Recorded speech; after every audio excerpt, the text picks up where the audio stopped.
Hello, I'm Gordon Laying, editor of CameraLabs.com. I'd like to give you a brief video tour around the Fujifilm FinePix S8000fd. Here it is, the S8000fd. This is Fujifilm's latest super zoom digital camera.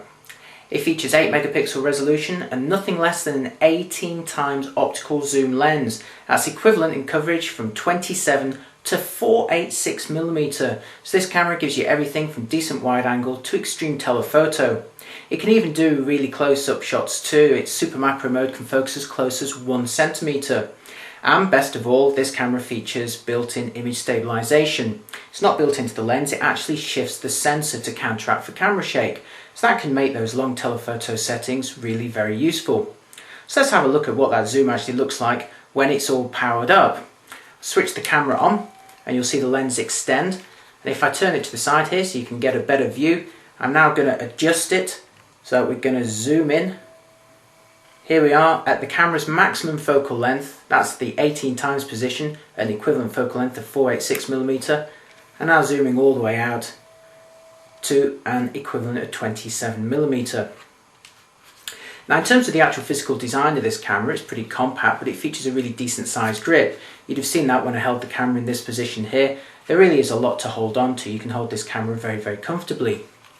If you're pretty familiar with other digital cameras though, you may have a slight sense of deja vu, because the S8000fd greatly resembles the earlier Olympus 550UZ and the current Olympus 560UZ. The lens appears to be the same, and also many of the controls and the actual shape of the camera is very similar. But right now let's actually have a look at the S8000fd's controls. About half of the S8000fd's controls are located on the top surface. You've got the power switch here and the shutter release button here with the zoom rocker surrounding it. Below this are two buttons. The first one here activates the face detection mode and the second one here activates the dual image stabilization, and we've got a demonstration of that coming up in just a moment. Then there's the main command dial that offers the usual program, aperture, shutter priority and manual modes, but you also notice there's a couple of other options that are unique to Fujifilm cameras. The N mode stands for natural, and that takes a picture using natural light only. It can be quite nice for those indoor shots where a flash can look a bit too harsh. But the trouble with those shots is that sometimes the white balance doesn't quite come out right, or maybe the picture ends up being a little bit wobbly. You sometimes wish you'd taken it with a flash instead. So enter the natural plus flash mode.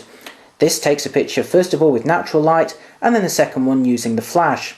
Although if you are taking photos of people, you'll have to remind them that there are going to be two pictures taken, not just the one.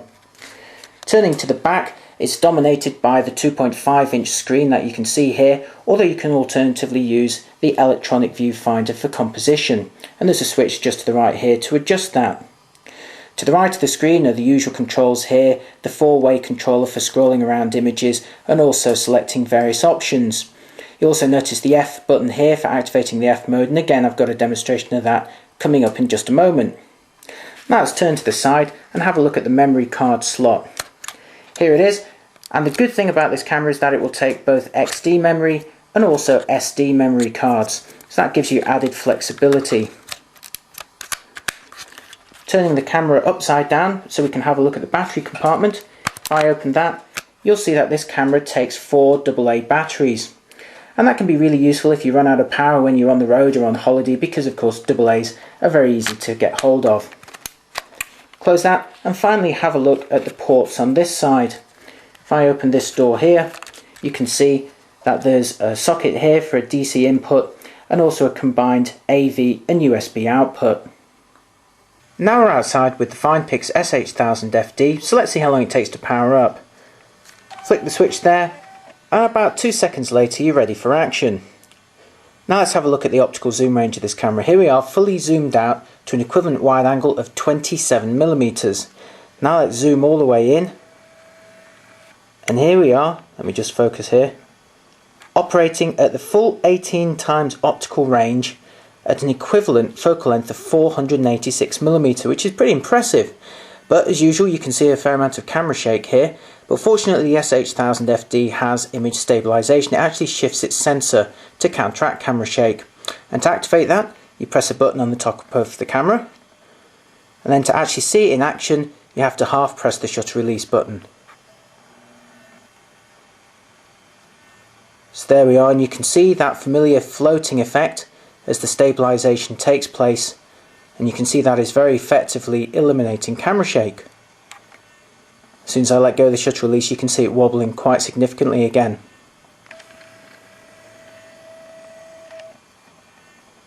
Like most digital cameras, you can overlay various graphics on the screen. If I press the display button to the bottom right of the screen, we can turn off the shooting information, turn on an alignment grid that also helps apply the rule of thirds, press it once more, you get a live view here, and then thumbnails of the last 3 pictures you took there. Now you'd notice when I went through the display options there that there was no live histogram. Now there is one on the S8000fd, but to find it you'll need to go into a slightly different mode. For example, if you press the exposure compensation button, you'll see the live histogram appear on the left hand side of the screen. And you can also see that graph adjust as I change the exposure compensation perhaps in the negative direction, or maybe in the positive direction. Now let's take a quick look at the manual exposure mode. If I switch the camera to manual mode using the mode dial at the top, you can actually change the shutter speed and the aperture. To do that, again you press the exposure compensation button, and you'll see that I can now use the up and down buttons to adjust the shutter speed, up and down as so, and use the left and right buttons to adjust the aperture. And once again you see a live histogram on the left hand side of the screen, along with an exposure compensation scale here showing you whether you're going to be overexposed or underexposed. And when you're happy with the exposure, just press the exposure compensation button again to lock those settings. Now finally I'd like to show you Fujifilm's F mode menu, which you access appropriately enough by pressing the button with the F on it. Here we go. Now this menu allows you to change some of the most common settings.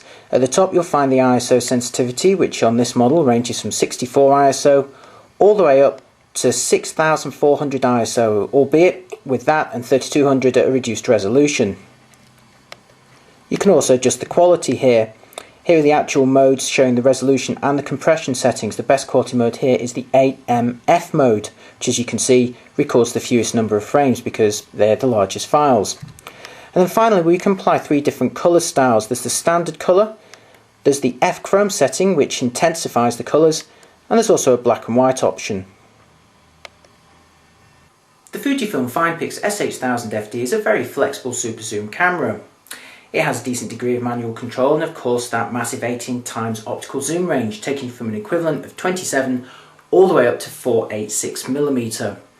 That will cover you for almost every eventuality, and about the only thing you can't do with this optical zoom lens is adjust it while filming a video, but that's par for the course for most digital cameras these days. Unfortunately, what's also par for the course is visible noise across the entire sensitivity range. If you have a look at the S8000fd's images at 100% using your computer, you will notice noise artifacts even at the lowest 64 ISO setting. So if you're the kind of person who likes to examine your images very closely on screen, then perhaps this isn't the sort of camera for you. But again, to be fair, that's par for the course for almost every non-digital SLR these days. So when you are looking at models like the S8000fd, you really have to compare it very closely with its closest rivals, for example the Panasonic Lumix FZ18, another 18x optical zoom model. Now in terms of features, something the Panasonic has that the Fujifilm doesn't is a RAW mode, and it's very useful to be able to record that uncompressed data in order to do things like apply more sophisticated noise reduction on your computer afterwards, and it's a real shame that the Fujifilm doesn't have a RAW mode. But perhaps more importantly, when you zoom both models into their maximum focal lengths, you'll notice quite strong coloured fringing on the Fujifilm, which is almost not visible at all on the Panasonic. So if you think you're going to be using these cameras zoomed into their maximum focal lengths, you'll probably get better results from the Panasonic model. But as usual, it's a case of weighing up the features and looking at the images very carefully.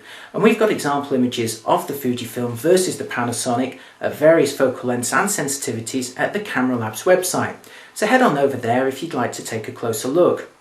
So ultimately, the Fujifilm S8000fd is a very good digital camera, but it's very important to compare it against rivals because there are some very strong products out there in the super zoom category.